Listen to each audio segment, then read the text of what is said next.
Q kali B, V, B sin theta. Sama dengan 1,6 kali 10 pangkat minus 19. Itu muatan proton. Kalikan dengan kecepatannya tadi, yaitu 3,2 kali 10 pangkat 7. Dikalikan dengan B atau medan magnetnya, yaitu 1,2 Tesla.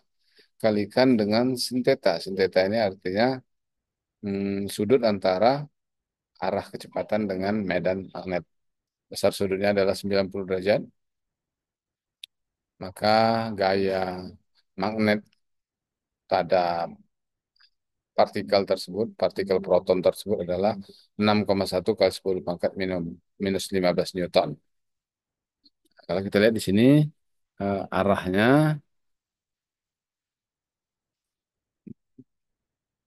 tadi kan dibilangnya dari arah utara ke selatan. Sorry, dari selatan ke utara. Mana tadi soalnya? Dari selatan menuju utara. Selatan menuju utara. Dari arah selatan menuju ke utara, tanda panahnya ke atas. Kemudian lintasan protonnya melengkung seperti garis hitam ini. Maka proton karena gaya magnet tadi akan dibelokkan ke arah timur atau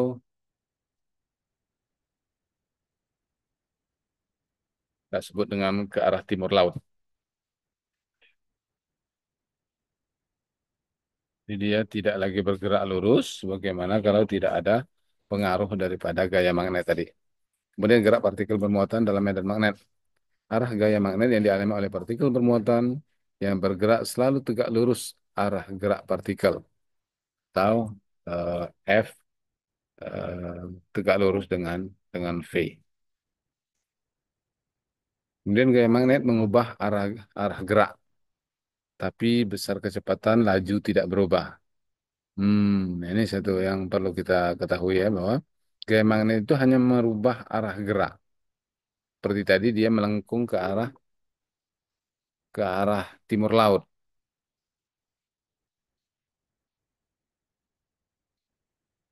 tetapi kecepatannya tidak berubah. Nah, ini satu yang berbeda dari yang biasanya.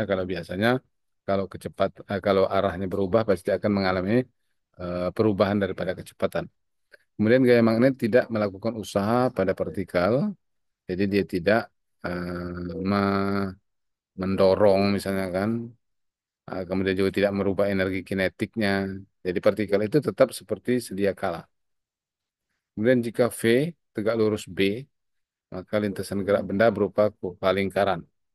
Jadi kalau V-nya itu tegak lurus dengan B, maka lintasannya menjadi seperti lingkaran seperti gambar ini.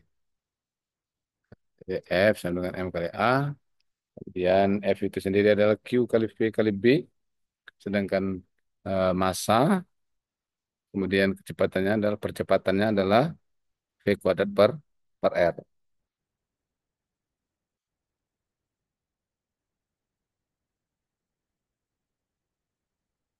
Nah dia sebenarnya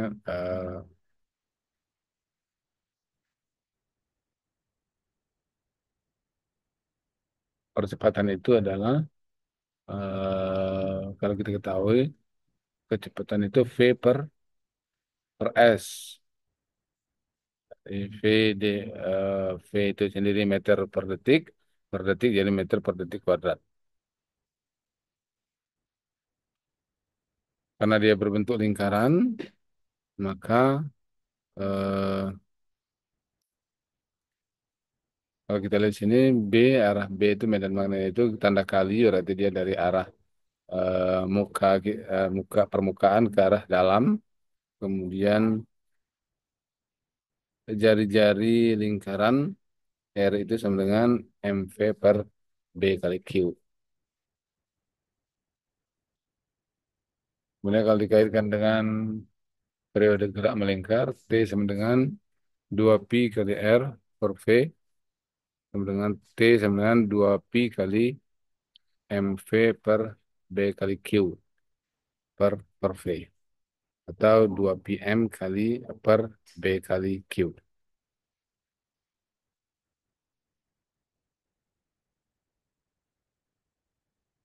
Kemudian gerak partikel bermuatan dalam medan magnet. Tadi dikemukakan di slide sebelumnya bahwa partikel tidak mengalami perubahan kecepatan, hanya mengalami perubahan arah saja oleh medan magnet. Partikel bermuatan yang bergerak dalam ruang bermedan magnet mengalami gaya magnet. Contoh pada peristiwa efek Hall, untuk menentukan jenis pembawa muatan pada suatu bahan, misalnya dalam semikonduktor, maka digunakan kolom yang diberikan gaya magnet atau mengalami gaya magnet. Kalau kita lihat di sini, beda potensial dari sebuah kolom ini positif sebelah kiri, negatif sebelah kanan, kemudian di yang satunya lagi negatif sebelah kiri, positif sebelah kanan. Beda potensial antara kedua tepi bahan yaitu E kali E, E kecil kali E besar, E kecil adalah um, elektron, E besar adalah medan listrik. Sama dengan E kecil kali V kali B, elektron tadi kali kecepatan kali medan magnetnya. Maka potensial pada potensial H sama dengan E kali D sama dengan V kali B kali D. Jadi potensial itu adalah eh, banyaknya atau besarnya perbedaan muatan dari dua titik. Jadi kalau sini ada potensial akibat apa ya? Potensial eh, suatu muatan yang ada pada kolom ini dengan lebar D, kemudian dengan kecepatan tertentu, kemudian gerak partikel bermuatan dalam medan magnet. Gambarnya seperti ini. Jadi ada kalau medan ini medan eh, magnet yang kali warna biru dari depan ke belakang, kemudian ada medan listrik dari atas ke bawah, positif atas, negatif bawah, ini medan listriknya. Misalnya ada sebuah sumber muatan yang warna petak coklat ini, kemudian dia memiliki kecepatan V dengan arah dari kiri ke kanan. Maka dapat disimpulkan atau disederhanakan gambarnya seperti gambar yang sebelah kanan ini. Gaya magnet sama dengan Q kali V cross B. Jadi sama dengan Q ini muatannya akan dipengaruhi oleh gaya magnet ke atas dan gaya listrik atau ya gaya listrik ke ke bawah. Jadi ada dua pengaruh terhadap muatan ini.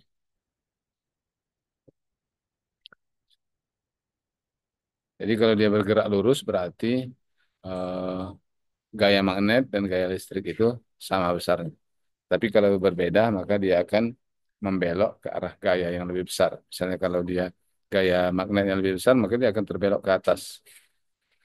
Jadi akan terbelok ke atas. Kemudian kalau gayanya lebih kecil, nah, dia akan bergelok ke atas gini.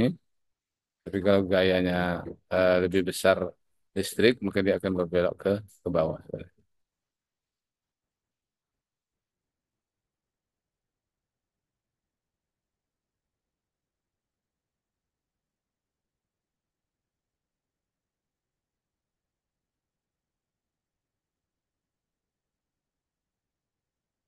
Kemudian jika sumber muatan yang kotak warna coklat ini menghasilkan muatan dengan laju yang seragam atau kecepatannya seragam, maka jari-jari lintasan lingkaran bergantung pada perbandingan massa dan muatan. Jadi artinya gini, pembelokan ini, seberapa besar pembelokan ini Ini tergantung pada perbandingan massa dan muatannya. Artinya kalau muatannya besar, maka dia akan mudah dibelokkan. Tapi kalau massanya juga besar, maka dia juga akan lebih mudah lagi untuk dibelokkan. Jadi ada dua dua faktor atau variabel yang menentukan daripada eh, jauhnya pembelokan daripada muatan tadi adalah massa dan besar muatannya. Bisa saja massanya besar, muatannya kecil, berarti dia akan lebih apa ya, dipengaruhi oleh B ini. Tapi kalau massanya besar, muatannya juga besar, maka dia lebih sulit untuk dipengaruhi oleh B. Nah, sekarang kita masuk ke yang eh, elektronya ini. Sebenarnya di elektro akan dibahas lebih dalam. Gaya magnet pada kawat berarus. Jadi kalau ada kawat listrik yang dialiri oleh arus, nah, kawat yang dialiri oleh arus, maka eh, sebenarnya di dalam kawat itu terdiri dari muatan-muatan. Karena kita ketahui bahwa arus itu adalah aliran muatan setiap detik. Yang berarti kalau ada kawat berarus, berarti di situ banyak muatan-muatan yang mengalir setiap detiknya. Jika kawat berarus berada pada muatan medan magnet, maka muatan yang bergerak tersebut mengalami gaya magnet. Akibatnya secara keseluruhan kawat tersebut juga mengalami gaya magnet. Nah, seperti ini ya. Ada kawat lurus, kemudian ada yang bengkok, kemudian ada yang bengkok ke kanan. Ini pengaruh daripada Pak. Pengaruh daripada eh, medan magnet yang mengenainya.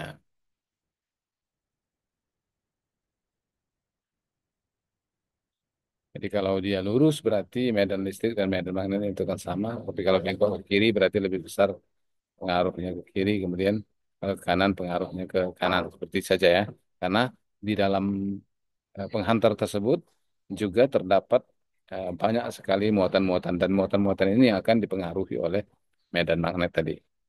Maka dia akan bergerak ke arah medan magnet itu.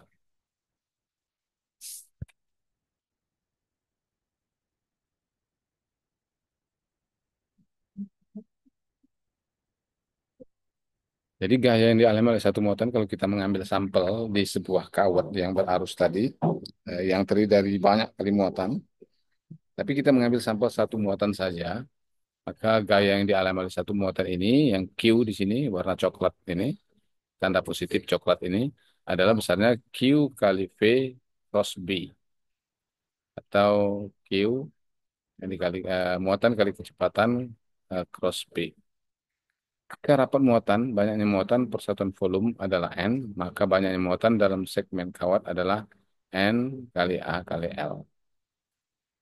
Gaya total oleh muatan dalam segmen kawat, F total sebenarnya Q kali V kali B, N kali L, karena banyak muatan tadi adalah N, jadi seluruh muatan yang ada di dalam kawat tadi, maka eh, gaya total yang ada pada kawat itu adalah I kali L cross B. I itu adalah arusnya, arus.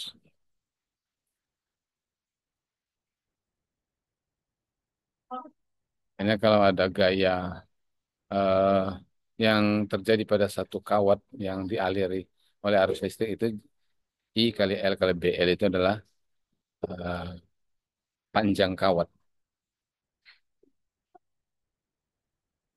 Jadi jika kawat tidak lurus ataupun medan magnet tidak konstan, maka dapat dipandang kawat terdiri dari bagian-bagian kecil elemen panjang dengan panjang DL.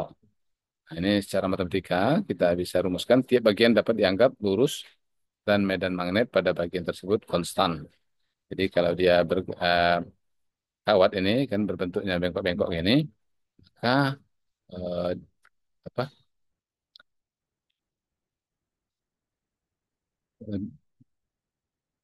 panjangnya itu tidak bisa dia seperti tadi L besar gitu kan. Tapi dia dalam DL karena di diferensialkan untuk potongan atau bagian-bagian kecil dari kawat ini untuk menghitung gaya pada setiap potongan-potongan kawat. Jadi potongan kawat yang kecil tadi itu dianggap lurus. Jadi kalau kita pernah belajar mengenai diferensial, diperkirakan itu adalah eh, kawat yang dianggap lurus dalam gambaran kita ini.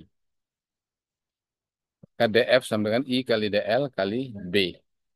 Oke, total pada seluruh kawat sama dengan F sama dengan integral DF sama dengan integral I kali DL kali cross B. Jadi kalau mau mengambil gaya seluruhnya, maka kita harus menjumlahkan seluruh gaya yang ada. Cara menjumlahkan seluruh gaya yang ada itu dengan mengintegralkannya. Contoh kawat panjang yang terletak pada sumbu X, artinya sumbu X pada sumbu tiga dimensi, dialiri arus sebesar I0 dalam arah sumbu X positif, berarti dari arah depan ke belakang. Kawat berada dalam ruang bermedan magnet B0 kali K. Tentukan gaya persatuan panjang yang dialami oleh kawat. Kemudian tentukan besar gaya yang dialami oleh potongan kawat melengkung setengah lingkaran. Jadi akan berbeda kalau gayanya itu berupa kawat yang melengkung seperti ini. Maka gaya yang dialami kawat, dengan rumus tadi kan F sama I kali L kali B. I-nya sendiri arusnya itu I0 tadi kali L dengan arah I. I ini sama dengan X. Ya. Kalau kan ada IJK, ada juga XYZ. Jadi I ini sama dengan X. Cross B0 kali K. K ini berarti searah dengan Z. Kamu mana, Kan Ji? I0 kali B0 kali L kali minus C. Karena I kali K itu sama dengan minus C. Nah, perkalian vektor ya. Di apa di kalkulus ini dibahas mengenai perkalian vektor ini. Gaya persatuan panjang F besar per L.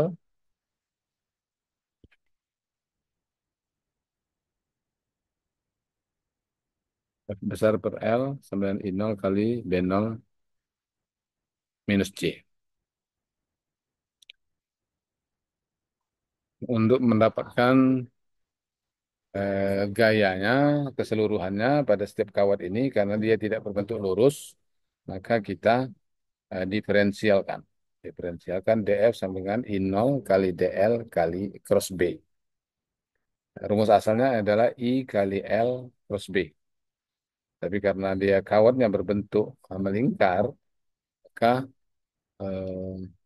rumusnya ini kita rubah.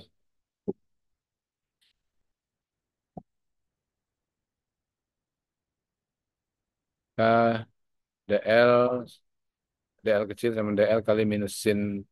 Ini karena kita merubahnya menjadi koordinat polar ya. Jadi koordinat polar. Minus sin theta I tambah cos theta J. DF sama dengan minus sama dengan I0 A d theta minus sin theta I tambah cos dan seterusnya. Hingga diperoleh untuk gaya yang dialami oleh kawat berbentuk melengkung ini adalah F sama dengan integral DF sama dengan 2I kali I0 kali B0 kali C. Jadi yang di atas ini diintegralkan. Ini proses mengintegralkannya ini cukup panjang, tapi kita hanya memperoleh hasilnya langsung yaitu 2 kali I0 kali B0 kali C. Jadi arahnya itu arah J gayanya itu. Berarti searah dengan B. Sorry. Searah dengan ya F minus C. Jadi J ini searah dengan sumbu Y. X, Y, Z berarti gayanya arah ke atas. Searah dengan sumbu sumbu Y.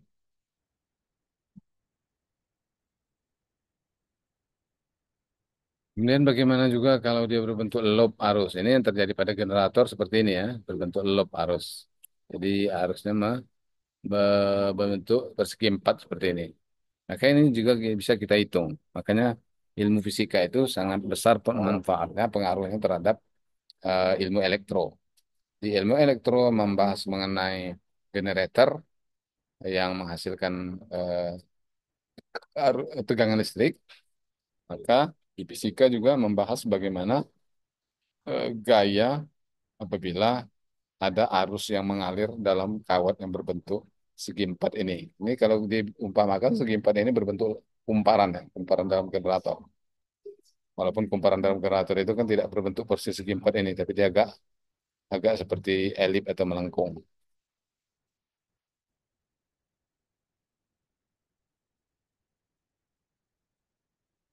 Ini dia. Ini ya rumus-rumusnya nanti Anda bisa pelajari. Bahannya sudah saya share. Nah, jadi bagaimana ilmu medan magnet ini bisa kita terapkan di bidang elektro pada eh, jurusan kita, keahlian kita di bidang elektro. Jadi mata kuliah fisika ini sangat besar pengaruhnya terhadap pembahasan di teknik elektro. Oke, sampai di sini apakah ada yang mau ditanyakan adik-adik?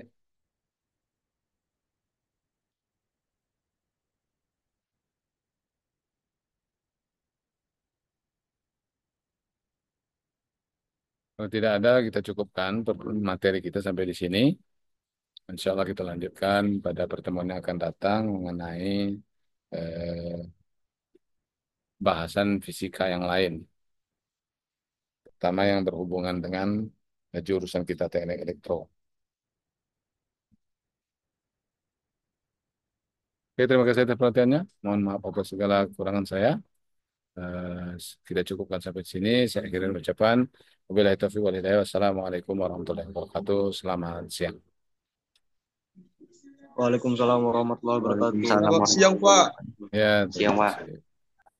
Pak, terima kasih banyak.